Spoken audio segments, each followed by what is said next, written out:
Hey, what's up, everybody? Video 44 coming at you with another video. All right, so after a nice long All-Star week, we should be refreshed. I got my energy back. I feel pretty good about this second half of the season. Lakers are playing, of course, the Clippers, just like we always do around this time of month. They seem to put us around the 20th of every month, it seems. Literally, that's when we play the Clippers. So once again, we face the Clippers. They have a new look.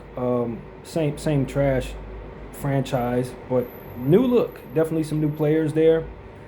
So we're going to get a chance to kind of see the Mathurin version of this team. He went for 38 last night in a big game that they won against Denver.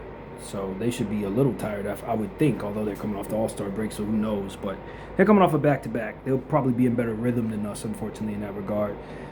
Still no Garland for them. Still no, of course, Bradley Beal's out for the season. He will likely not be a Clipper next year. It's the only person on the injury report for them.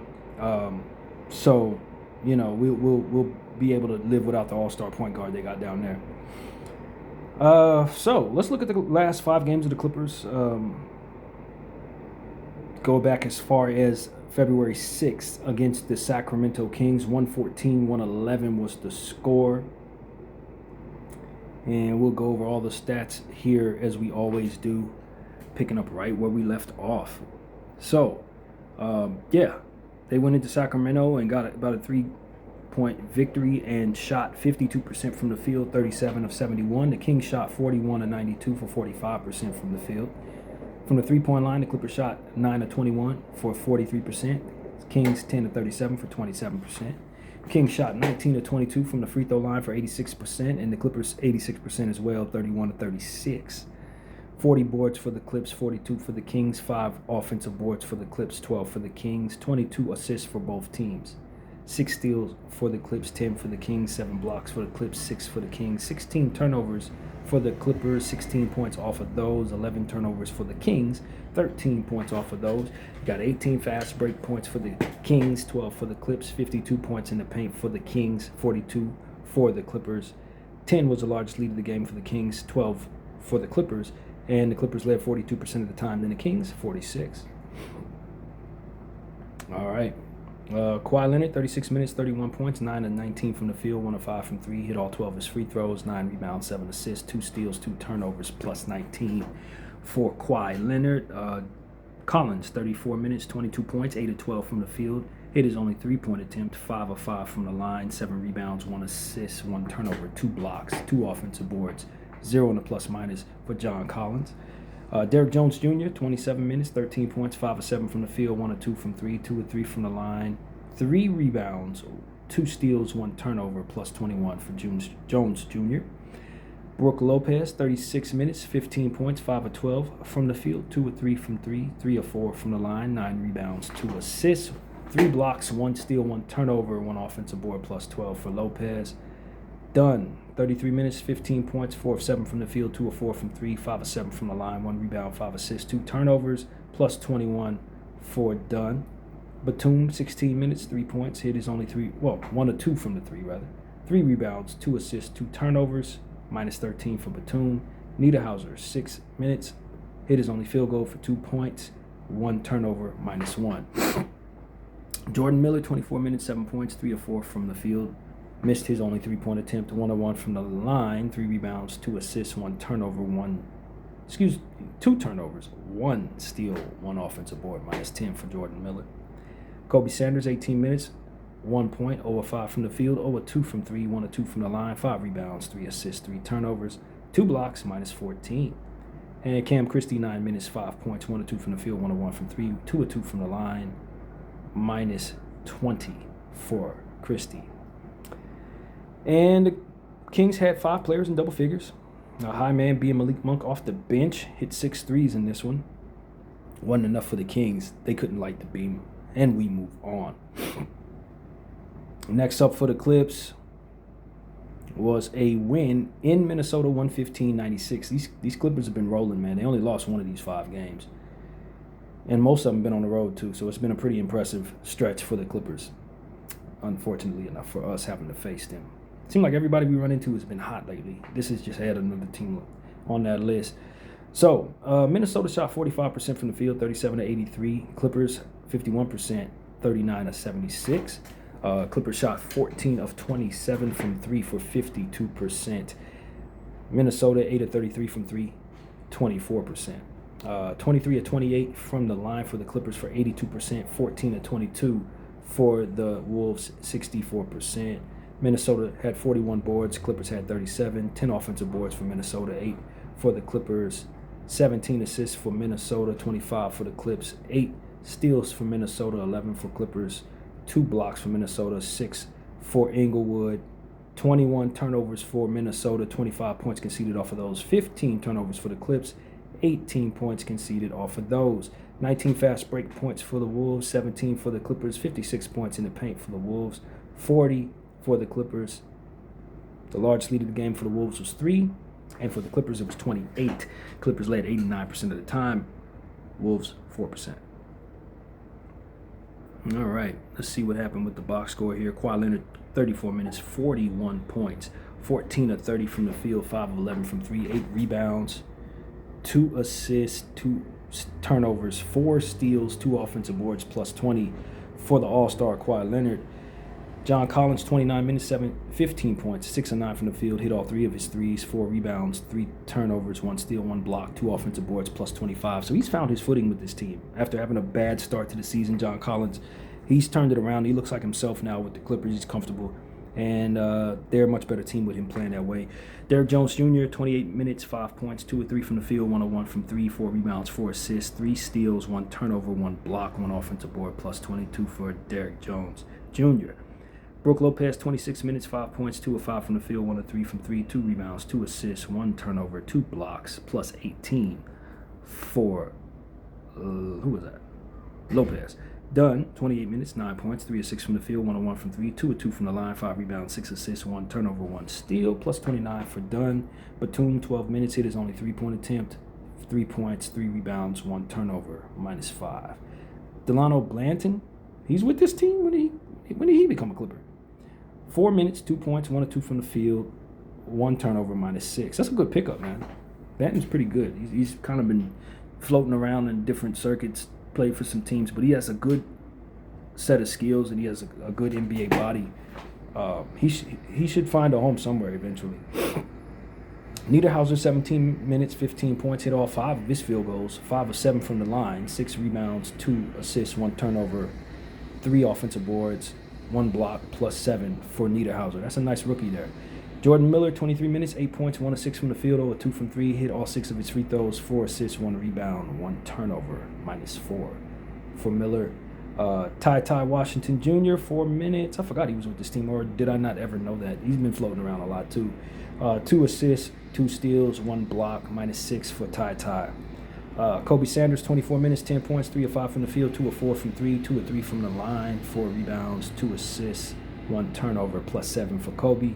And Christie, 10 minutes, 2 points, 1 of 4 from the field, 0 of 1 from 3, 1 assist, minus 12 for Cam. So Ant-Man had 23. Wolves had 5 players in double figures, nobody above 17 though. I think this might have been Ayo's debut or one of his first games with this team. I think it might have been his debut. And he walked away with 11 points, 2 steals, but was the lowest in plus minus of minus 33. So yeah, this was a tough game. They're trying to incorporate new guy, and they didn't appear to have their point guard in place. I know they brought what's his name back? I can never think of people's names, but they brought their point guard back after trading him away and brought him back. And I guess they got Ant-Man or DiVincenzo playing point. That's going to be a little rough, so they're going to have to figure that out rather quickly, Minnesota, in my opinion. So, yeah, the Clippers took care of them. They were in a little bit of disarray there, and Kawhi went for a huge game. So, moving on. Yeah. I still can't think of that man's name. Conley. There you go. Knew it would come around. So, the Rockets. Next up, they got the win against the Clippers, 102-95 in Houston, the first of 2 back-to-backs. I'm not sure if that's back-to-back. I clicked away from it, ain't clicking back. But, yeah, both of those games are going to be in Houston there, so we'll cover them both, starting with this one where the Rockets got the win. And the Rockets shot 46% from the field, 36 of 79, and the Clippers 36 of 88 for 41% from the field. Clippers shot 27% from three, 8 of 30, and the Rockets 50% from three, 14 of 28. Clippers shot 15 of 23 from the line, 65%. Rockets 16 of 18, 89%. 45 rebounds for the Clippers, 44 for the Rockets, 17 offensive boards for the Clippers, 10 for the Rockets. 24 assists for the Clippers, 19 for the Rockets, 11 steals for the Clippers, 7 for the Rockets, 5 blocks for both of them. 12 turnovers for the Clippers, 19 points conceded off of those. 18 turnovers for the Rockets, 17 points conceded off of those. 20 fast break points for the Clips, 16 for the Rockets. 50 points in the paint for the Clips, 40 for the Rockets. Largest lead of the game for the Clips was 4, and for the Rockets it was 15. Rockets led 71% of the time, and the Clippers 19. All right. Kawhi Leonard, 31 minutes, 24 points, 7 of 19 from the field, 2 of 7 from 3, 8 of 9 from the line, 8 rebounds, 3 assists, 1 steal, 1 turnover, 2 offensive boards, minus 16 for Kawhi. Collins, 31 minutes, 17 points, 18 of 14 from the field, 0 of 2 from 3, 1 of 2 from the free throw line, 8 rebounds, 1 assist, 1 turnover, 2 offensive boards, minus 11 for Collins. Derrick Jones, 27 minutes, 6 points, 2 of 7 from the field, 2 of 6 from 3, 1 rebound, 1 turnover, 2 blocks, minus 7 for Derrick Jones Jr. Brook Lopez, 29 minutes, 7 points, 3 of 6 from the field, 1 of 2 from 3, 2 rebounds, 2 turnovers, 1 steal, 1 block, minus 8 for Brook Lopez. Chris Dunn, 28 minutes, 6 points, 3 of 5 from the field, 0 of 1 from 3, 2 rebounds, 7 assists, 4 steals, 1 turnover, minus 9. That's a good Dunn game. He don't score a lot, but if he does all that in other areas, that's a good game. Banton, 5 minutes, 4 points, 2 of 2 from the field, 1 rebound, 2 assists, 1 steal, 1 offensive board, plus 8 for Banton. And Isaiah Jackson made his debut, 5 minutes, 5 points, hit both his field goals, 1 of 3 from the free throw line, 1 rebound, plus 8 for Ijax, as they call him. Nita Hauser, 13 minutes, 3 points, 1 of 3 from the field, 1 of 2 from the free throw line, 4 rebounds, 1 turnover, 2 blocks, minus 7. He also had 2 offensive boards, did Nita Hauser. Jordan Miller, 17 minutes, 9 points, 2 of 5 from the field, 2 of 4 from 3, 3 of 6 from the line, 4 rebounds, 2 assists, 3 turnovers, 3 offensive boards, minus 5. Ben Mathurin also made his debut, 26 minutes, 9 points, 4 of 13 from the field, 0 of 2 from 3, 1 of 1 from the line, 7 rebounds, 4 assists, 3 steals, 3 offensive boards, plus 4. So they basically brought in a young Kawhi in Mathurin. Defensively, he can do things. Offensively, he can shoot from the mid-range. He can attack the rim. He's basically another Kawhi. And the way he played last night, as we'll cover in a few minutes, he's kind of basically just doubling down on the wingy ability. Plus, they got Derrick Jones back. So this is not a good matchup for the Lakers tonight, with Mathurin now starting to heat up, get comfortable. So, yeah, a little rough. They got a lot of wings, man. They got them all down there now. Ty Washington, 5 minutes, 3 points, 1 of 2 from the field, 1 of 1 from 3, 1 rebound, 1 assist, 1 offensive board, plus 8. Kobe Sanders, 16 minutes, 2 points, 1 of 9 from the field, 0 of 5 from 3. Ouch. 4 rebounds, 4 assists, 1 turnover, 2 offensive boards, minus 8. Cold Kobe did not hit a whole lot of shots in that one. Cam Christie, 5 minutes, 0 of 1 from the field, 2 rebounds, 1 steal, plus 8 for Max's brother. And the Rockets got the win that one. 26 from KD, 22 from Alpi. They only played 8 players. They don't trust their bench at all, and I don't blame them. The bench is terrible. So, yeah, they didn't win the game. That's how that went. Clippers, vice versa. The Rockets did win. The Clippers lost that game, huh? I guess we already said that, but for some reason I looked at the stats of the Clippers. You would think that the Clippers won the game, but they didn't. The Rockets won the game. And they won it handily, only playing 6 players. They didn't trust their bench, and like I said, it was for the best. Reed Shepard had 16 off the bench, hit 4 threes. And that seemed to be the story there. Yeah, Jabari had double-double. And we go on and see this same matchup yet again, that same building. And the Clippers got the win, got to get back in this one in Houston. And the score was 105-102. Close victory there for LAC. I don't call them INC because that's what they are. The Inglewood Clippers, they ain't, not LA. They don't represent us at all. Only one team in Los Angeles is the LA Lakers. Don't get it twisted.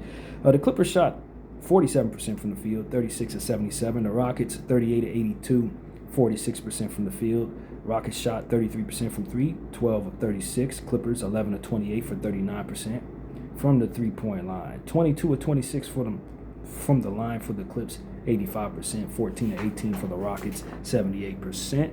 Rockets, 45 boards. Clippers, 32. Rockets offensive rebounds, 13. Clippers, 7. 25 assists for the Rockets, 21 for the Clippers, 13 steals for the Clippers, 3 for the Rockets, 7 blocks for the Clips, 9 for the Rockets, 11 turnovers for the Clips, 10 points conceded off of those, 21 turnovers for the Rockets, 23 points conceded off of those, 22 fast break points for the Clippers, 2 for the Rockets, 46 points in the paint for the Clippers, 44 for the Rockets. Largest lead of the game for the Rockets was 15. They led 74% of the time. The Clippers only led 16% of the time. Their largest lead was 7. They still got the victory, though. And the story is basically this. Though the Rockets out-rebound the Clips drastically and dramatically, the Clippers turned 13 steals into 21 turnovers. So they basically got out in transition and just ran all over the Rockets. 22-2 was a fast break differential. So that's what it was. Clippers stole the ball and went the other way. That's the story there. All right. So, box score. Kawhi Leonard, 33 minutes, 27 points, 9 of 20 from the field, 1 of 5 from 3, 8 of 9 from the line, 12 rebounds, 4 assists, 4 turnovers, 4 steals, 3 offensive boards plus 3 for Kawhi Leonard. John Collins, 35 minutes, 12 points, 6 of 11 from the field, 0 of 2 from 3, 6 rebounds, 1 assist, 1 steal, 1 turnover, 1 offensive board, -7 for John Collins. Derrick Jones Jr. had 30 minutes and 12 points, 4 of 8 from the field, 2 of 4 from 3, 2 of 2 from the line. He had 3 assists, 1 rebound, 1 steal, 2 blocks, +5 for Derrick Jones. Brook Lopez, 37 minutes, 15 points, 6 of 10 from the field, 3 of 7 from 3, 1 rebound, 3 assists, 2 steals, 2 blocks, 1 turnover, +2 for Brook. Dunn, 37 minutes, 16 points, 6 of 10 from the field, 4 of 6 from 3, 0 of 1 from the line, 6 assists, 2 rebounds, 1 turnover, 1 steal, +7 for Dunn. Niederhauser had 10 minutes, did not score, missed his only field goal, got 3 boards, 2 blocks, 2 offensive rebounds, -1. Jordan Miller, 17 minutes, 4 points, 2 of 5 from the field, 0 of 1 from 3, 3 rebounds, 1 turnover, 1 offensive board, +3. Ben Mathurin, 31 minutes, 16 points, 3 of 10 from the field, 1 of 3 from 3, 9 of 10 from the line, 3 rebounds, 3 steals, 3 assists, 1 turnover, 1 block, +6 for Ben Mathurin. And Kobe Sanders had 10 minutes, 3 points, 0 of 2 from the field, 3 of 4 from the free throw line. 1 rebound, 1 assist, 1 steal, -3 for Kobe Sanders. And so the Clippers got the 3-point win there with 6 players in double figures for the Rockets, high man being KD. Reed Shepherd, once again, 17 points off the bench, hitting 5 threes. He's on a roll. And that was it. I mean, it was balanced scoring, but again, the Rockets don't have a bench. They just don't have a bench. I don't know what it is with them bringing in old people in place of young people, but it didn't help them. I told them that at the beginning of the season, and it's played out that way, and it's going to keep them from winning. If they had a strong bench, if they would have kept some of the young players, instead of bringing in all these old people and these washed-up role players, they would be good enough to probably win or at least get to the Western Conference Finals. But they're not, and the reason why is because they have to lean on their starters too much. That's really what it comes down to. So they didn't win this one. The Clippers got the win, and good defense turned into offense is what did that for them. And last but not least is yet another impressive win for the Clippers against the Nuggets. The highlights were fantastic of that one. 115-114 was the score. Guy who always kills LA teams, the Lakers, the only LA team, missed the damn free throw, man. That would have tied the game and sent it into overtime. I don't understand how Murray can kill us, knock us out of the playoffs with big shots consistently in the playoffs. But when he come up to these idiots, he can't even, he's getting iced at the free throw line. Choking things. Just irritating, bro. If you're going to beat up on LA teams, knock out Inglewood. You can do all this great clutch stuff against us and you can choke against them. Anyway, 39 and 86 from the field for the Nugs, 45%. 41 and 87 for the Clips, 47%. 8 of 33 from the 3 for the Clips, 24%. 13 of 40 for the Nugs, 32%. Free throw line, 23 of 31 for the Nuggets, 74%. 25 of 30 for Inglewood, 83%. Both of these teams had 45 boards. 7 offensive boards for the Clippers, 6 for the Nuggets. 29 assists for Denver, 27 for Inglewood, 8 steals for the Nuggets, 9 for the Clippers, 2 blocks for the Nuggets, 4 for the Clippers, 17 turnovers for the Nuggets, 20 points conceded off of those, 14 turnovers for the Clippers, 21 points conceded off of those, 22 fast break points for Denver, 16 for the Clips, 50 points in the paint for Denver, 58 for the Clips. 10 was the largest lead of the game for the Clips, for the Nuggets, 10 was the largest lead, and 5 for the Clippers. And Clippers led 20% of the time, and the Nuggets 74% of the time. All right, let's see what happened here. The Nuggets had 5 players in double figures, Jokic being the high man with 22. Brown had 18, Strother had 19, Strother had 18, Johnson also 18. Strother 10 from 3, so that's pretty impressive. But they had some offers from behind the arc. Hardaway, Jokic, Brown, they didn't hit threes and they hurt them. Jones, they all went over. That team really misses that young player that broke out this year that everybody's saying the Lakers need to go after, from whom I agree. They really miss that dude. What is his name? I can't think of it right now, but he broke out this season, playing great ball. Hopefully he gets back soon because my fantasy teams could use him. Kawhi Leonard, 33 minutes, 23 points, 8 of 18 from the field, 1 of 7 from 3, 6 of 8 from the free throw line, 4 rebounds, 3 assists, 2 turnovers, 1 offensive board, -9. John Collins, 32 minutes, 11 points, 5 of 10 from the field, 1 of 4 from 3. He had 12 rebounds, 4 assists, 3 blocks, 2 turnovers, 1 steal, 1 offensive board, -1. Derek Jones Jr., 34 minutes, 22 points, 7 of 15 from the field, 2 of 7 from 3, 6 of 7 from the line, 3 rebounds, 1 assist, 1 turnover, 1 steal, -2. Derek Jones Jr. is averaging like 30-something minutes a night. I don't think that's wise. As injury prone as he's prone to be, he just got back from injury about 2 weeks ago. Y'all playing him 30 minutes a night, he going to go down again. I'm letting you know, Ty Lue, he going to go down again. Brook Lopez, 31 minutes, 8 points, 4 of 10 from the field, 0 of 4 from 3, 6 rebounds, 4 assists, 2 assists, 1 turnover, 1 steal, 1 block, 1 offensive board, -3 for Brook. Dunn, 29 minutes, 2 points, 1 of 4 from the field, 8 rebounds, 8 assists, 3 turnovers, 2 steals, 1 offensive board, +2 for Dunn. Batum, 18 minutes, 6 points, 2 of 3 from both the 3 and field, 2 rebounds, +2. Isaiah Jackson, 4 minutes, 1 steal, -1. Niederhauser, 13 minutes, 4 points, 2 of 3 from the field, 4 rebounds, 1 assist, +9. Jordan Miller, 13 minutes, 1 point, missed both his threes, 1 of 2 from the free throw line, 4 assists, 1 rebound, 1 steal, +6. He also had an offensive board there. Did Jordan Miller. And Ben Mathurin with the big game off the bench. How long they going to keep him off the bench? Shouldn't be long. 34 minutes, 38 points, 12 of 22 from the field, 2 of 6 from the line, from the 3. 12 of 13 from the line, 5 rebounds, 4 assists, 3 steals, 3 turnovers, 2 offensive boards, +4. I'm a bit rusty. It's been a week.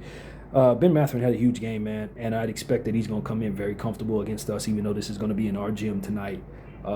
We gotta look out for all these damn wings, man. Derek Jones, Mathurin, Miller, Batum, Collins, Leonard, they got them all, dude. Dunn, they all are wingy and defend, and this is a much improved Clipper team in my opinion. Even though they move on from James Harden, who's been playing great, they brought in another impossible player for the Lakers to guard in Ben Mathurin. He gonna break you off the dribble. He gonna speed past you with first step. He gonna shoot mid-range shots. He gonna get to the line repeatedly. They did not need another Kawhi Leonard, y'all.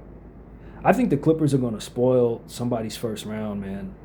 Garland's coming back. I know exactly how good he is. Somebody is gonna run into them, like a Rockets or something like that, and they're gonna get beat. Clippers are a better team than some of the teams that could potentially be matched up against them, including us. I think the Clippers are a better team than us right now. Fully healthy. So, and it's not because the Lakers, and this is what I want to say about the Lakers. Since we're done with the stats, I can just say this about the Lakers. Through the first half of the season, I don't believe in us like that. I think we're a nice team. I think we're a playoff team, but I do think we're out of here in the second round. And I want to say that it's not because I don't believe in my stars. Austin and Luka and LeBron, I think if surrounded with the right stuff, can be a champion. Salute to Kobe minute. I do believe in those guys. I'm very happy to have them here. I don't think LeBron will probably stick around much longer. I'm pretty sure he'll probably retire at the end of the season. I don't think most people see that coming. I really think he is. The Cleveland Cavaliers are talking about he would have to take on like basically a minimal contract to sign with them. The Lakers are asking him to take a pay cut. I don't think he's going to do it. I don't think he's going to do it. I think he's going to retire out of thin air, and I think people need to brace themselves for that, especially LeBron fans. I think he's done. I could be wrong. He might sign on for another year, but the Lakers are probably who he's going to sign with for those who want him to go. I don't think he's going anywhere, and I don't think he's going to want to do this without a no-trade clause. That's why it's a lot of things that I don't know that going into next season's off-season, he has the leverage to demand the things that are going to make him most comfortable. I think if he stays with the Lakers next year after watching what happened with Chris Paul and the Clippers, he's going to want a no-trade clause, and I don't think the Lakers are going to give it to him. And his other suitors are probably not going to give it to him either. So it's going to be really tricky for him to try to have that farewell tour without the risk of him potentially getting traded. It's in the Lakers' best interest to trade him if they do sign him next year so we don't lose him for nothing when we have so many needs. I would not suggest LeBron, and this is going to sound very controversial to a lot of Laker fans, I wouldn't suggest LeBron James stay with the Lakers this year. I'll be happy if he comes back, but just from from the outside looking in, I really do think that it's in the Lakers' best interest to not give him a no-trade clause and to assure that they secure something for him. Especially with new ownership in place. We just hired a new financial manager. I don't think he should risk it. I don't think he should risk the potential of the Lakers trading him in his farewell season to some random team that he doesn't want to play for. I just think that that's an unceremonious way to go out. If he can secure the no-trade clause, then definitely stay with the Lakers. If I'm the Lakers, I'm not giving him back. I don't think we can afford to. It's hard for us to build as is. I don't know that we can do another season with him on a no-trade clause. And so it's just like if you can get an honorable, guarantee from ownership that you're not going to be traded next year, then you could sign on for a farewell tour. I think the Lakers may honor that. They may not. Depending on how the season goes, they may not honor it. You may not even want them to. But you don't want, if you're LeBron James, to not have that leverage. So I'm just looking at the tea leaves here, and I'm just saying I think the Lakers organization is ready to move forward with the ability. Peyton Watson was a player I couldn't think of for the Nuggets. The Lakers won. I would love to have him. But I don't think the Lakers would want to give up an opportunity to pursue a player like that who they're going to have to outbid the Nuggets to assure that the Nuggets don't match him, which I think the Nuggets are probably going to do anyway. I think Peyton Watson stays with the Nuggets for 5 years. They'll max him out if they have to. I think the Lakers have a 1% chance of getting Peyton Watson, if I'm being honest with you, but I hope I'm wrong because I would really love to have that player. He went to UCLA. He's a wing that plays both sides of the floor, and he's ready to be an all-star. Anyway, I think the Lakers will likely he should probably be the Lakers' priority in the offseason as a free agent. And I just don't think LeBron James wants to be treated like a second-class basketball player after the type of illustrious career he has. I don't know that he can guarantee himself a championship re-signing with the Lakers next season. He might have a worse season than this year. It just might be right for him to just move on. If he wants to play basketball any further elsewhere, if he wants to, retire, I think that'll probably secure his legacy. Kind of goes the way he wants it to go as it pertains to the ending because like I said, this Chris Paul Clipper situation taught us all a lesson, man. If you're going to have this farewell thing, don't think these teams are going to honor none of that. They don't, you know what I'm saying? They may not. They may not, especially if it's some tumultuous stuff going on behind the scene between you and the organization that you're trying to have that farewell tour with. If everything was super wonderful and everybody was happy, that would be one thing. But there's obviously been some stuff. And with Jeannie no longer owning the team, although they say she's in control, I don't know if I'm betting on that. When it really comes down to it, if Walter say, yo, we need to get something for this guy, LeBron could be on the move next season. And then no guarantee he's going to land where he wants to go. So, I don't know, man. I just think if I'm LeBron James, I'll probably just call it a season, bro. I'm a career at the end of the year. Tip my hat and ride off into the sunset. And then, what his option will likely be. Although I see something coming that I don't think a lot of people see coming. He has the option to do this. Whether or not he chooses to is his business. Take a year off after retirement and come back like Jordan. I see him doing that. I see him taking a year off and then coming right back saying, yo, I'm coming out of retirement, and being a huge hoopla, and people be so excited to have him back. It just, it could be an entirely different set of circumstances, join a super team or something. I could see him totally taking a year off after retirement. Not really retiring, but just like making the announcement that he is, and then taking a year off. I could totally see him doing that. A lot of guys don't come back after doing that. Maybe that would be the plan. I don't know. I'm getting ahead of myself, but I just think under these circumstances, if he's looking to have a farewell tour, I don't think he can fully secure a guarantee that he will be with the team through the season. So with all of that being said, I just think that, the Lakers are in a place right now where I just think because of the dynamic in place with the way that we've built this team, we don't really have a championship team. I guess that's what I was getting around to saying. We don't have a championship team, man. We have a try-hard bunch of guys. Some of them, struggle with consistency. Some of them are a little underdeveloped. Some of them, a little underwhelming as it pertains to what they can provide from night to night on both sides of the floor. And, you just you root for your team. You know what I'm saying? And if they overachieve or have some type of Cinderella season, maybe a bunch of teams end up having injuries in the right spots that you can just kind of have easy paths to the finals like the Celtics did when they won it. Although that was like crazy. The point is, things can work out for teams who are as good as us at times. But most of the time, a team like you is going to be up out of here in the first round. So that's really what it is. I just think that, we're at the mercy of a very good path. A good path. Health, as it pertains to things working out outside of our control. And then from there, if we get to the playoffs, a good path and making sure we run the teams that we can beat. And I don't know that there are many of them. In the 7-game series, I don't like us against really any of these Western Conference teams, if I'm being completely honest with you. The Rockets, I don't like us. The Nuggets, I don't like us, especially if Watson comes back healthy and is the same player that he was before Jokic went down. You have them both in the front court playing like this. I don't like us. OKC, even injured, I don't like us. If you happen to find yourself matched up with these Clippers in some unfortunate situation, I don't like that matchup for the Lakers. It's like I literally, as a Laker fan, hate being this honest about just how bleak I think our playoff chances are. Minnesota already proved they could beat us. I know they're better than us because they showed us that last year. I don't like us. You know what I'm saying? It's like, it's just, and it's not because I don't believe my stars. Austin Reeves is a great player. Luka Doncic, one of the best players to ever play. LeBron James, goated. I get it. Those guys are not at all people you don't believe in. You know what I'm saying? If you put them in the right situations, they should hoist Larry O'Brien. But in this situation where you're leaning on guys that are not quite like that, they're cool, but they're not like that, then you're going to go down with the chip. You're not going to be able to get the chip. And that's my concern. I just don't think we have a path to getting the chip, man. I don't. So it does take away from my enthusiasm, but at the same time, you do appreciate that you're not in a situation like Sacramento. You do appreciate you're not in a situation like the Pelicans. Some of these teams are really struggling, and there will be a time where we go through that again in our rebuilding stage, and that don't need to be anytime soon with Luka Doncic and Austin in place. But we do have to temper our expectations for what this team could do in the second half of the season, and we are relying upon our stars to play at a significantly higher level than maybe you should be asking them to play in order for you to beat some of these teams, and we haven't proven we can, not the good ones.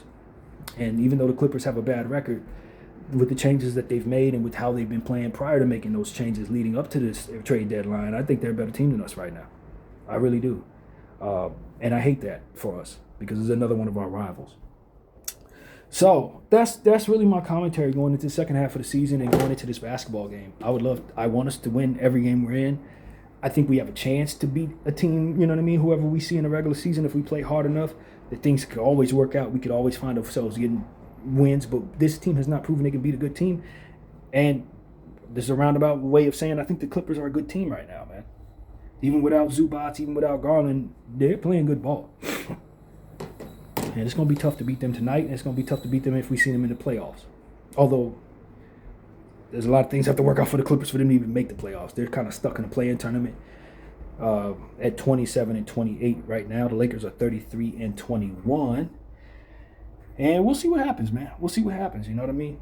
I like the acquisition of Kennard for us. I think he's been great. Maybe we empower him to play a bigger role. But, I think our coach is still kind of not using everybody that I think could help the team be better in some areas. Magnon, for example, we'll see what Adu Theo is able to do in the second half of his rookie season. Now that he's healthy, that's very exciting to me. If we're willing to use him, I think he can bring some components that change the dynamic of our roster. But without that being guaranteed, if I'm looking at what I'm looking at, I don't think we get out of the first round, man. I'm very concerned we don't get out of the first round. So let's get into it, man. Clippers, as I said, they're 27-28. Lakers 33-21. We're in the 5th place spot. They're in the 9th place spot. Our home and away record is 15-10. Theirs is 13-17. Our offensive rating is 11. Theirs is 12. Our defensive rating is 23. Theirs is 18th. Our net rating is 17th. Theirs is 18th. So technically, we're a better team than them with the net rating. But I don't know that it translates the way it needs to. The good thing is, it's the first time in a long time that we have all 3 of our superstars healthy. Luka, Austin, everybody for the Lakers is healthy. We don't have anyone on the injury report for the first time in probably 7 years. No exaggeration. I don't remember any time me covering this team that we didn't have anyone on the injury report. No one? And if we had a day like that, it was only one day. It didn't last very long. So, your projected starters for the Lakers: Marcus Smart, Austin Reeves, Luka Doncic, LeBron James, DeAndre Ayton. For the Clippers, it is Chris Dunn, Kawhi Leonard, Derek Jones, John Collins, Brook Lopez. Lakers are wearing yellow tonight at home for a change. The Clippers are going to be wearing, don't see it. There we go. They're wearing their road navies. That's what they got. And the floor, of course, is ours tonight. So that's what's up. And yeah, man, that's the word, man. Like I said, the Clippers only got 2 people on the injury report. Bradley out forever, and Darius Garland is week to week. I don't know when he's going to make his return. That was the problem with the Cleveland Cavaliers. Couldn't get him on the floor because he's having some significant toe issues. So those are now Clipper problems, but he's going to come back at some point. And if he comes back who he is, I do expect the Clippers to potentially push somebody out of the first round that ain't supposed to be going home. Maybe the Nuggets, maybe it's the Rockets, maybe it's even OKC, although I don't think they can beat OKC. If OKC continues to have the injury issues they're having, they got the wings to match some of what the OKC's bringing to the table. I will say that. So, I think the Clippers are, they're going to miss Zubac. Some of that size, some of that push around, easy bucket stuff, free throw shooting from the center position is going to be missed. But bringing in Mathurin, if he could stay healthy, which is a little iffy as well, will put them in a position to feel great about their small ball lineups. The Clippers have gotten small, though. I will say that. If anything's going to knock the Clippers off, it's the fact that they're leaning on Brook Lopez a little too much at this age. You know what I mean? He's a big person, so, if he's healthy, he's good. Nita Hauser, nice rookie, like I said. Isaiah Jackson, he's healthy. I don't think he stays that way for long if history tells the story. But that's their center position. They're a little weak at the center position, and it was a strength for them prior to making this trade. I don't know their books and stuff, but I probably wouldn't have made that trade. I probably would have held on to Zuby, personally. I probably would have held on to Zubac. But, like I said, I like Mathurin a lot for the Clippers. And I think he brings a very seriously dangerous dynamic for their future post-Kawhi Leonard, which I think is imminent at some point. So, yeah, man, that's really what it is. Clippers turn the page, get younger, but kind of, change the dynamic as it pertains to what their dominance would be on the inside, minus Zubac Shakur. So, yeah, that's where we're at, man. This game's at 7 p.m. Pacific, 10 p.m. Eastern in Los Angeles at Crypto.com Arena. We're back from the All-Star break. And we're just hopeful to see some good ball, man. We'd like to beat a good team. We don't tend to do that at all this season. And I'd like to see that change. We've only had LeBron, Austin, and Luka on the floor at the same time for like 10 games this season or something ridiculous like that. So we will be able to see that tonight. Hopefully everybody stays healthy so we can at least enjoy this good health for an extended period of time. But yeah, that's where we're at, man. Los Angeles Lakers versus the Clippers. I think this is our 4th and final meeting. They're up 2-1 in the season series, so this is a very pivotal and important basketball game for that reason and many others. And let's just see what type of push this team can make, man. I'd love to be proven wrong. That's what that's what it's all about. If I say, hey, I don't think we're that great, and they prove me wrong, that's something I'm very happy about. So that's pretty much what I gotta say. We'll be rooting our team on. I ain't gonna do no crap talking about the Clippers. If we beat them, I'll do that. Right now, I'm gonna stay humble and just say I want to beat my rival, and that's pretty much it. Hopefully, we show up, show out. BDL 44. I thank y'all for watching. Out.